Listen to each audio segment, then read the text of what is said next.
About a year 378. The Serbs and the Germans, united under the name of Goths, conquered almost all the Balkan Peninsula. At that time, these and those northern Serb immigrants merged with those southern Serbs, the old natives of the Balkan. Byzantium and Rome were then at the worst, and the Serbs and Germans easily consolidated themselves in the Balkans and founded a special Gothic state. But in this Gothic Serbian army, there were very few true Germans. The rest were all Serbs. For this, when the Germans wanted to assume all authority, the Serbs joined with the Greeks, and began to beat the Germans, as same as they have beaten the Greeks with the Germans until then. While this was happening, Huns attacked, bringing with them remaining Caspian and Caucasian Serbs, and along the road gathered under their banner many other Serbs, so that the Serbs constituted the main killer force of the Huns, and the first followers of the Hun leader were Serbs, among whom particularly emphasizes some, Ono Gost.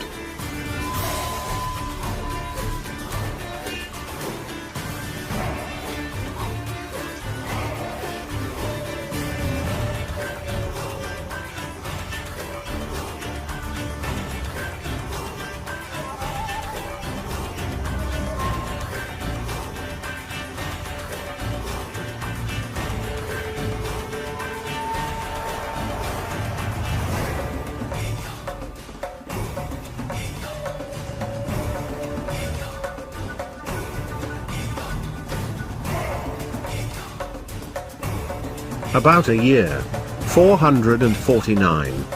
The Serbs and Huns were the full masters of all the countries in the Danube and Posavina. One wing of these Serbs descended into Dalmatia. In alliance with these Serbs, Huns under their leader Attila, attacked Rome and Byzantium, and almost destroyed both of these empires. All the backlogs of the German Goths from the Balkans were forced out. These Serbs, who came with Huns, stayed among their brothers in the Balkans. Soon after the death of Attila, Huns disappeared as the wind blows, as they destroyed many Romanesque and German tribes in Europe. And so the Serbs rised, and founded the first state, and the first Serbian dynasty, in the Balkans.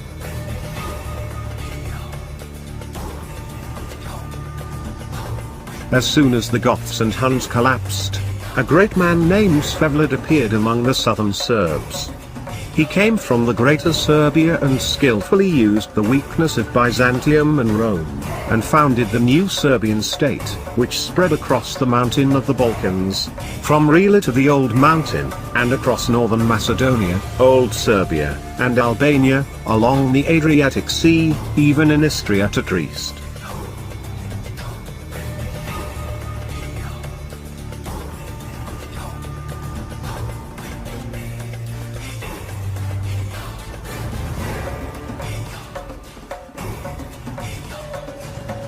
Because of the alliance between the Serbs and the Germans, many have mistakenly classified Svevlid as king of Goths, stating that he is a Goth of Slav origin.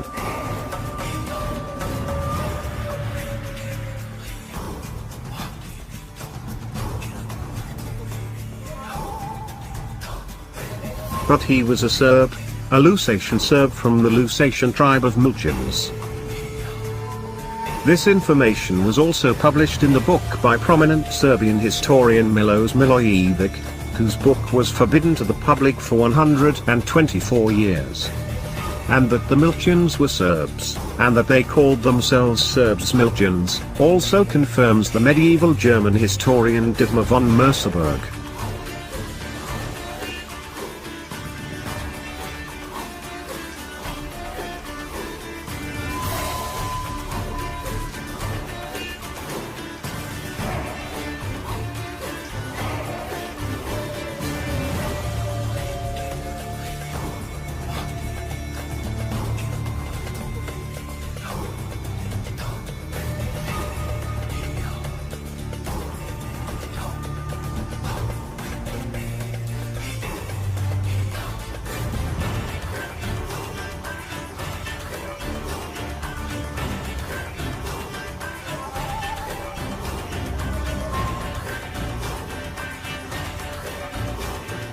Svevled had three sons, Boris, Totilo, and Ostroilo.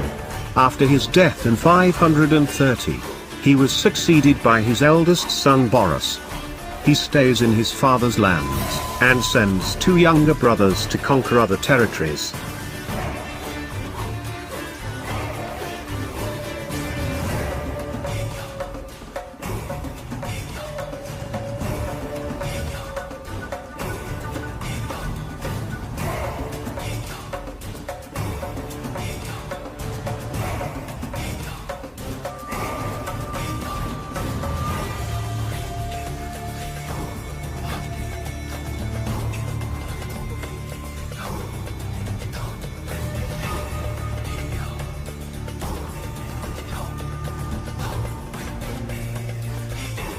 Totilo, in agreement with his brothers, went to Italy with a large army, and after many victories won Rome.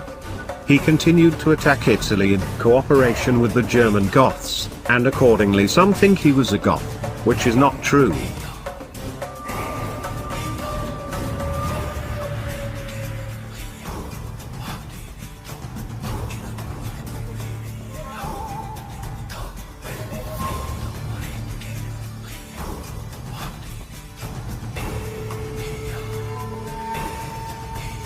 Ostroilo transferred his capital to Prevelis, under the Shah mountain.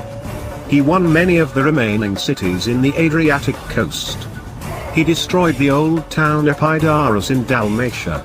The Greeks and Latins, fleeing from the Serbs, withdrew to the island of Lorcrum and founded the town of Rigasa. The Serbs came after them, and settled down and fortified the city of Dubrovnik, which later became very strong and famous from its wealth and education.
Three brothers, Boris, Totila, and Ostroilo, at the same time ruled and conquered.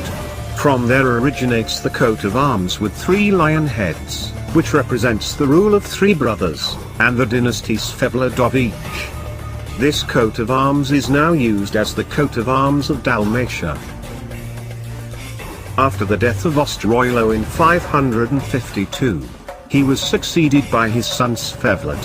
And that Ostroilo and his son Svevled were Serbs, also confirms Gian Antonio Boman in his genealogical tables of the Serbian kings.